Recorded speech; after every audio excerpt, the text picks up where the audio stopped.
Ceux qui avaient arrêté Jésus l'emmenèrent chez le grand prêtre Caïphe, où les spécialistes de la loi et les anciens étaient rassemblés.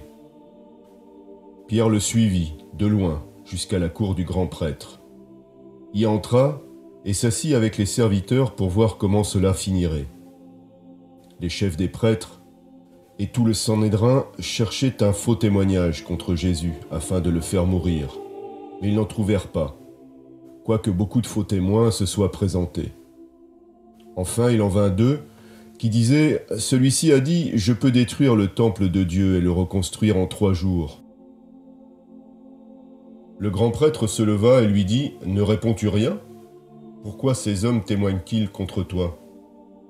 Mais Jésus gardait le silence.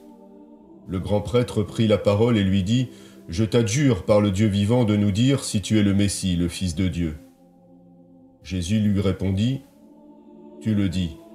De plus, je vous le déclare, vous verrez désormais le Fils de l'homme assis à la droite du Tout-Puissant et venant sur les nuées du ciel. » Alors le grand prêtre déchira ses vêtements en disant « Il a blasphémé, qu'avons-nous encore besoin de témoins? Vous venez d'entendre son blasphème? Qu'en pensez-vous » Ils répondirent « Il mérite la mort. » Là-dessus, ils lui crachèrent au visage et le frappèrent à coups de poing. Certains lui donnaient des gifles en disant « Christ, prophétise-nous, qui t'a frappé ?» Après avoir été arrêté par la police du temple dans le jardin de Gethsémanée, Jésus est emmené de nuit chez le grand prêtre Caïphe pour un procès expéditif. Il y a là le Sanhédrin et toute une série de faux témoins, assez pathétiques. 2 d'entre eux arrivent à placer que Jésus a évoqué la destruction du temple. Mais Jésus reste silencieux devant ses accusateurs. Finalement, le grand prêtre somme Jésus de leur dire, sous serment, s'il est vraiment le Messie. Et Jésus lui répond, « Tu le dis. » Puis il ajoute une phrase qui met le feu aux poudres. « Vous verrez désormais le Fils de l'homme assis à la droite du Tout-Puissant et venant sur les nuées du ciel. » Alors le grand prêtre déchire ses vêtements en criant au blasphème. Que se passe-t-il? Qu'est-ce que Jésus peut bien venir de dire pour susciter une telle réaction d'hostilité? En parlant de ce Fils de l'homme, il évoque une figure eschatologique qui se rapporte à la fin des temps, un personnage du livre du prophète Daniel. Au chapitre 7, Daniel décrit le rêve qu'il fait d'une série de bêtes qui sortent de la mer.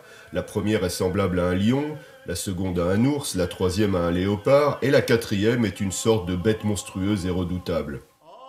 Ces bêtes représentent la succession d'empires historiques, Babylone, l'Empire perse, la Grèce et bien sûr Rome. Ces empires sont connus pour avoir forgé leur domination par la force et la violence et avoir rempli le monde contemporain de souffrances.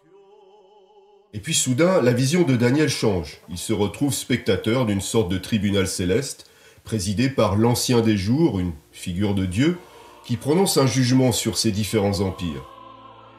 Et c'est alors qu'un humain, quelqu'un, écrit Daniel, qui ressemble à un fils de l'homme, est introduit auprès de l'Ancien des Jours pour recevoir la domination, la gloire et le règne sur tous les peuples, les nations et les hommes de toute langue.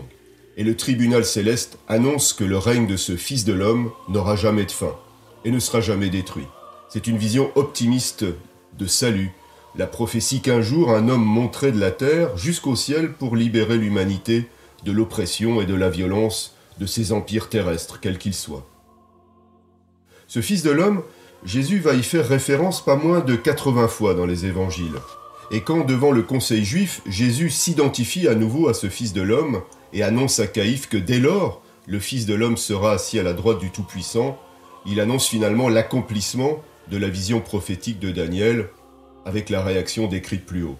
Le règne éternel et libérateur de Christ a donc débuté, il y a un peu plus de 2000 ans, à l'issue de son ascension.